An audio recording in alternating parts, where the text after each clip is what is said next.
Central Bank Governor Godwin Emefiele lists gains of closure of northern borders. President Muhammadu Buhari declares open retreat for senior officers of the Nigerian police force. Crisis in the Edo State chapter of APC deepens as factions engage in accusations and counter-accusations. Good evening and many thanks for joining us on the ITV Main News tonight. My name is Sonny Duke Okosun. I'm Blessing Aiche. Thank you for joining us.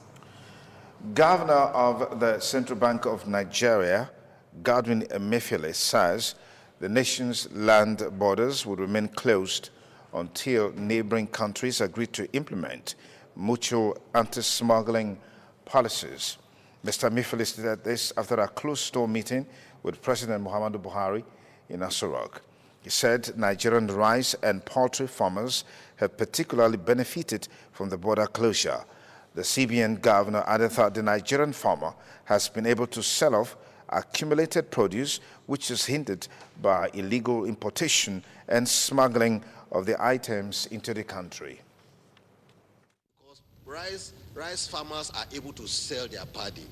The poultry business is also doing well, and also maize farmers who produce maize from which feeds are produced are also doing business.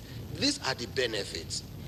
Gentlemen, we are not saying that that the border should be closed in perpetuity, but that before the border can be reopened, there must be concrete engagements with countries that are involved in using their ports and their countries as landing ports for bringing in goods that are smuggled into Nigeria.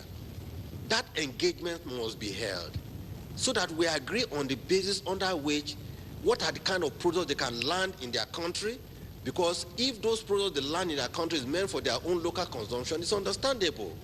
But the fact that those products are landed in their country and then transshipped or smuggled into Nigeria is something that I'm sure you all agree as Nigerians we should not allow to happen, because it undermines our economic policy, it undermines our own desire to ensure that industries are alive and jobs are created in Nigeria. President Muhammadu Buhari says his administration will continue to fund the Nigeria police force to ensure the safety of lives and property across the country. President Buhari gave the assurance today at the opening of a 3-day retreat for senior police officers in Lagos. Ikmaosa Ogiagbe has details.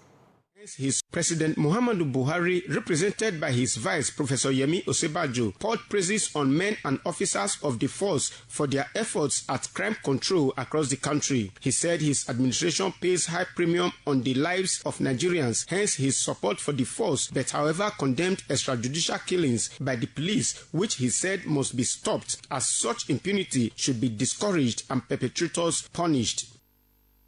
I think this retreat is appropriately timed and themed, repositioning the police force for the challenges of effective policing in the 21st century.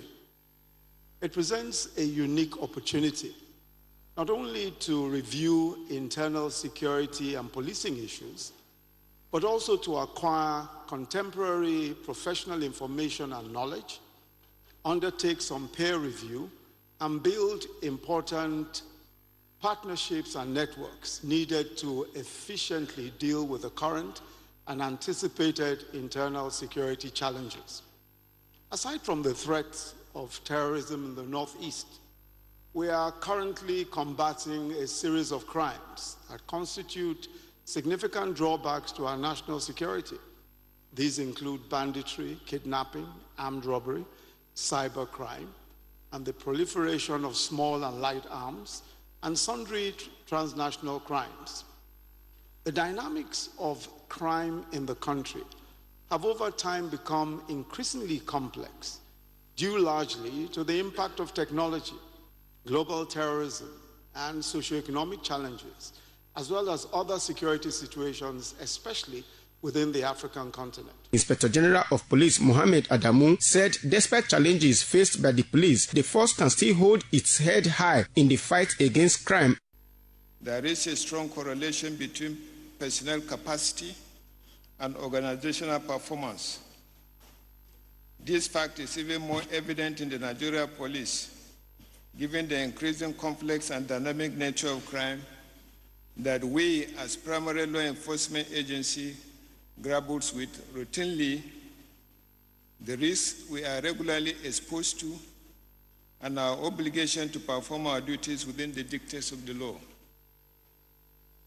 The intermix of this requires the constant acquisition of professional knowledge by all police personnel, particularly those at strategic management level. This is with a view to acquiring the capacity to dissect threats, appreciate complex security and crime situations, and take decisions at times in split seconds towards neutralizing such threats or resolving identified crimes. The Minister of Police Affairs, Mohammed Megari, and the host state governor, Babajide Sanwo-Olu, represented by his deputy, Obafemi Hamzat, delivered special messages to the participants. The theme of the 3-day retreat is repositioning the force for the challenges of effective policing in the 21st century. Ikmomosa Ugiagbe reporting. Moving on, the third edition of the professional induction and oath-taking ceremony of Bachelor of Nursing Science, Benin University Okada, has been held. Patience Osalgiwa, who captured highlights of the ceremony, reports that parents and several dignitaries graced the event.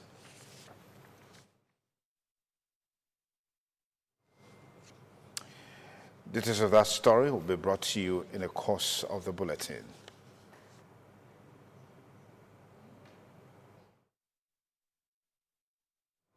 Meanwhile, Nigeria's premier private university, Benin University Okada, in collaboration with Association of African Universities, has invited the general public to a 3-day workshop on quality assurance, innovative research, and higher education learner-centered leading skills, holding from Tuesday to Thursday this week at the Central Library Conference Hall, main campus, Benin University Okada.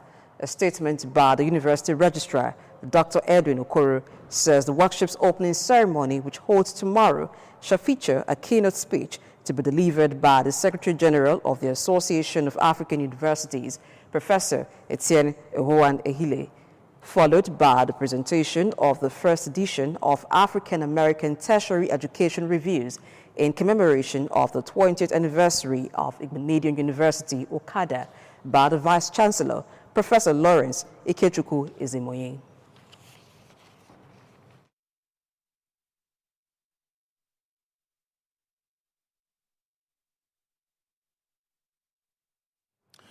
If you just join us, you're watching Independent Television. Main News will bring you more stories after this break. Join us again.